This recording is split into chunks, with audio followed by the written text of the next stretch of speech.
Buenas. I am stating the following. If I was in an interview, like a talk show, a television interview, I'd say, it goes like this. I have stopped. Get this. Get this, Jimmy. Or someone else's name that doesn't even rhyme with Jimmy. I'd say, get this. Or someone else's name that doesn't even rhyme with Nolan. Or a name that slightly rhymes with Nolan. I'd say, get this, Jimmy. Or someone else's name doesn't even rhyme with Jimmy. Get this.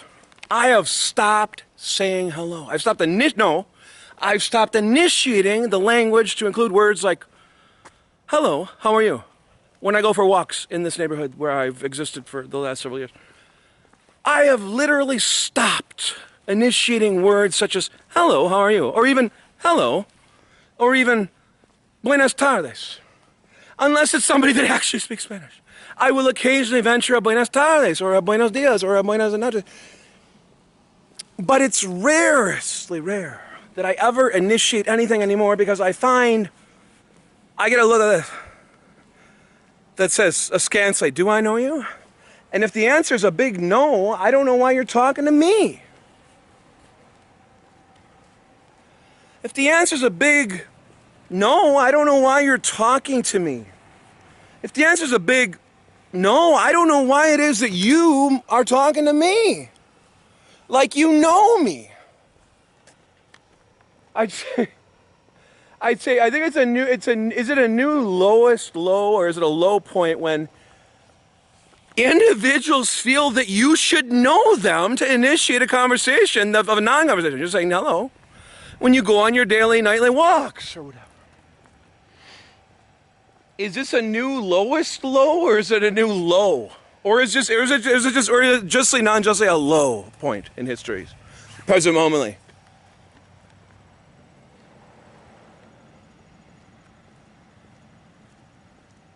Okay, and I'm going to juxtapose that conversation topic like a cartoon coin of a cartoon nickel. I'm going to flip it over and go there. Cartoonishly, what about the fact that there is no cartoonishly in non-parochial cartoon buildings? Se rime con la palabra biking turfus. There is no cartoonishly.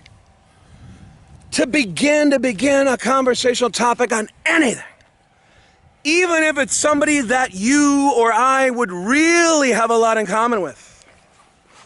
There's no fósforo with a match. En español se llama fósforo. There's nothing resemblant to a cartoonishly. To begin to talk about something of equal or close to equal interest. There's nothing of a superficie para prender fuego, cartoonishly. Porque para prender fuego, because to ignite a spark of a fire, there has to be a striking surface. There has to be a cartoon blank. So you remember about a biking turfus. There has to be something cartoonishly entre dos individuos. There has to be something. There has to be a relatability-ness, but there has to be something to ignite a spark of a fire of conversations. Like, let's say, like in my example, to name a specific example. So when I went to escuela preparatoria in Marshfield, in that state that borders, the state that actually borders South Dakota and North Dakota, and borders Michigan, what happens? There were individuals that I could have talked with like butter. But what happens when there's a mutual subtextual, at minimum, there's a subtextual attracciones sexuales. There's at minimum an attraction sexually. There's an attraction sexually. There's an attraction sexually. There's attractions sexually. There's an attraction sexually. There's an attractions sexually. Cartoonishly.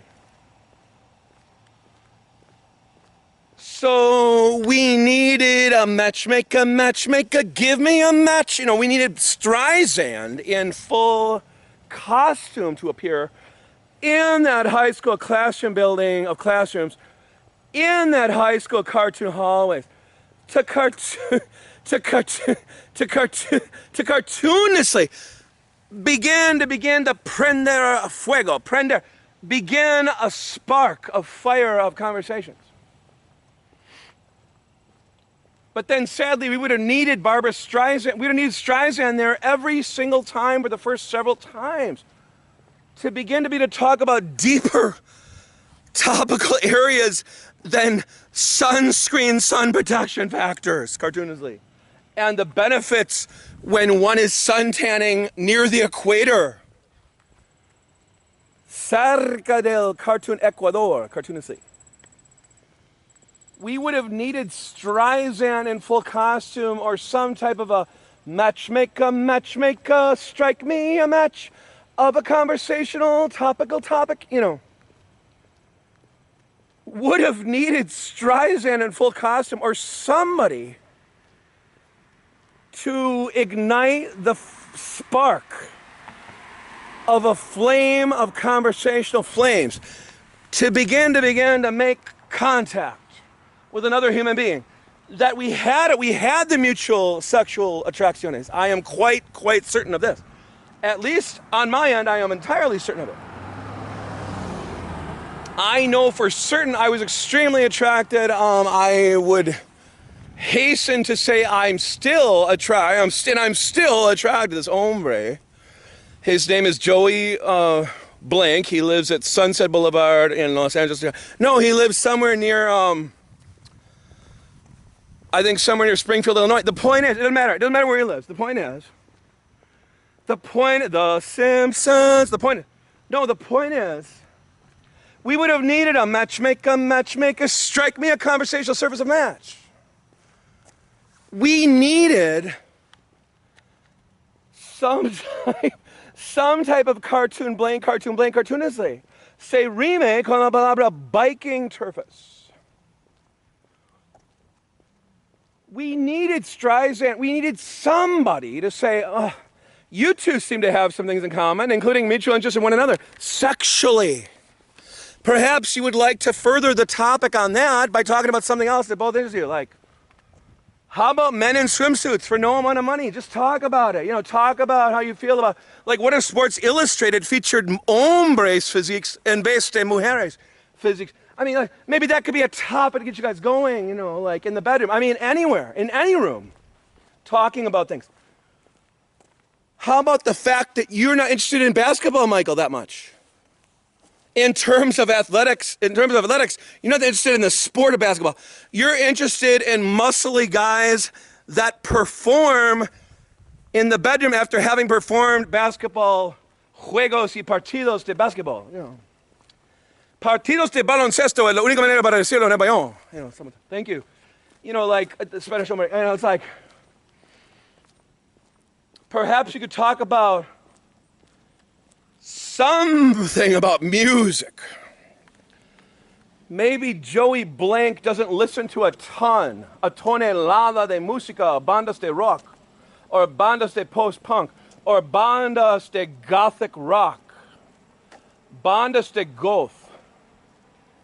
Maybe he has studied the Shakespeare works of Shakespeare and he knows something about goth, but he doesn't know everything about goth rock music. You know, you could instruct him that you once purchased a compact disc called, you know, Staring at the Ocean Waters or something like that.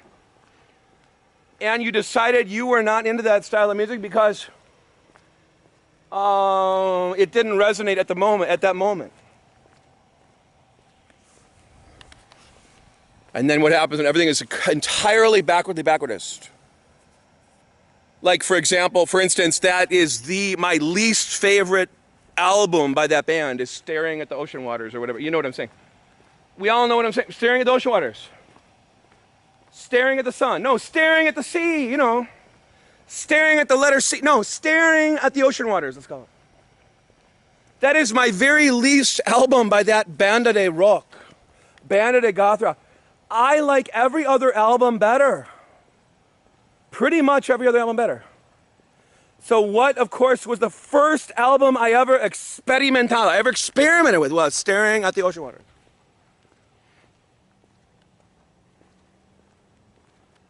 But but let's get back to the topic. So we needed a matchmaker, strike me a conversational topic of a match. Strike me a spark of a fire of a conversation. We needed that.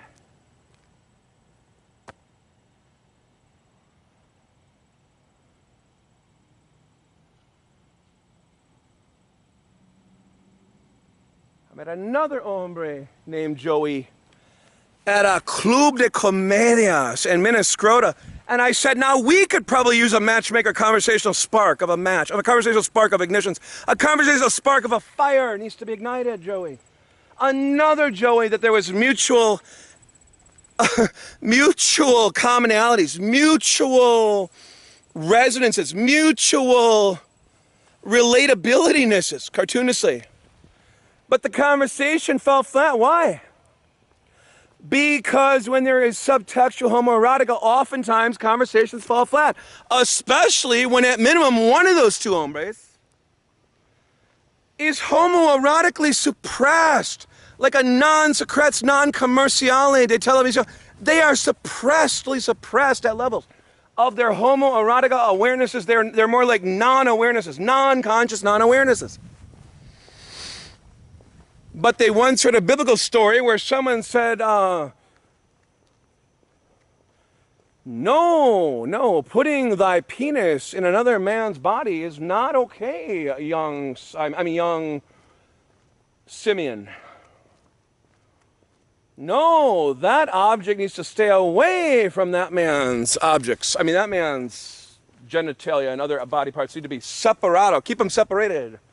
Keep them separados.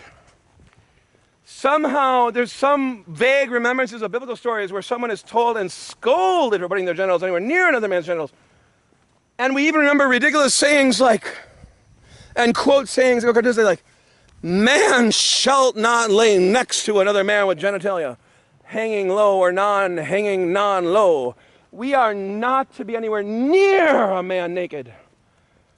It's like another man naked. It's like we cannot be near a man that's naked. I think is the basic point to remember. According to biblical stories, cartoonishly. According to cartoon quote biblical and go cartoon quote stories and go cartoonishly. We are not to be anywhere near another man when he's naked if we are also naked. Or either way we should stay away. We are somehow pre-forbidden from not only engaging in sexual contact, we are not supposed to be anywhere near another man when he's sleeping on a mattress. If that man is naked or non-naked, it doesn't matter. We're not supposed to be sleeping anywhere near that man that's naked on a mattress, or non-naked on a non-mattress, or a non-naked on a non-mattress. We are not supposed to be anywhere near that man that's sleeping naked. I think it's the basic point to remember. Cartoonishly, the cartoon blank Baba Liblia instructs us and admonishes us to stay away from naked men. I think that's the basic point to remember, isn't it? Is it not? I don't know. We are forbidden to get near a naked man that's also sleeping on a mattress. We are supposed to get away from that. If in the rarest case we come near it, get away, get back. That song by David. Get back. Instead of get down, diddly, we're supposed to get back, get away. We have to somehow deconstruct this nonsense, cartoonishly, that somehow we are to stay as far away from naked men as possible, especially when they're asleep. I think that's the basic point to remember, cartoonishly. I think we're supposed to stay away from naked men, especially when they're asleep, or even if they're non-naked, if their head happens to be a pillow, we should get out of the room. I think that's the basic point to remember. No. This is cartoon nonsense, cartoonishly. We have to lidiar con todo. We have to deal with all of this nonsense, cartoonishly. I am dealing with it now. I'm dealing with it now, not tomorrow now, not yesterday now. I'm dealing with it now. Yesterday at this time I was dealing with other topics. Now I'm dealing with this now. Someone tells me this video may need editing, but that's another topic for another time. you know, this recording may need editing, but you know, the thing is, that's not really my thing.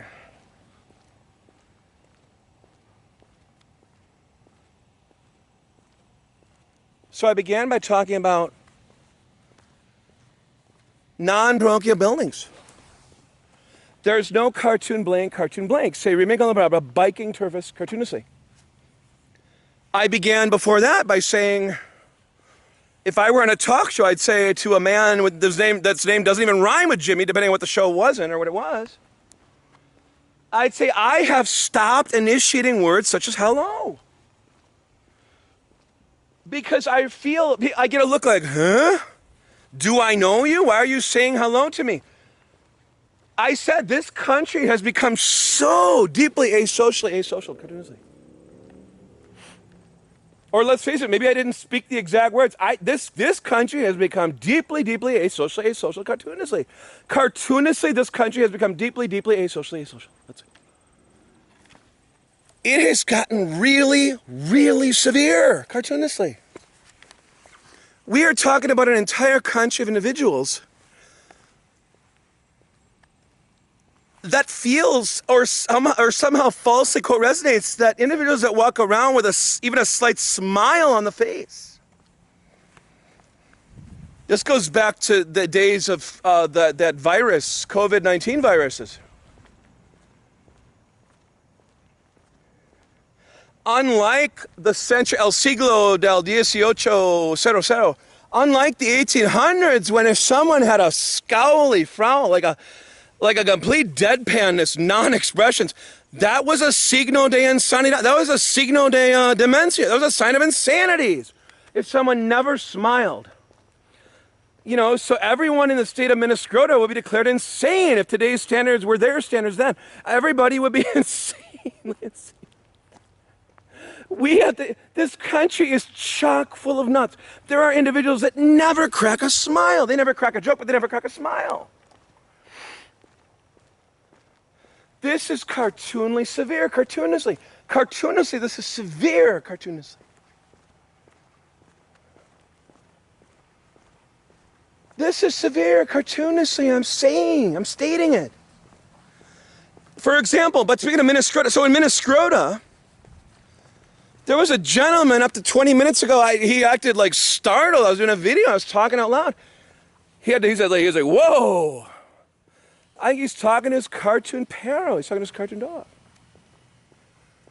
But in Minnesota, they would have, somebody might have said, hey, what show you up to? What are you doing? Can I be on your show? Can I be on your talk show?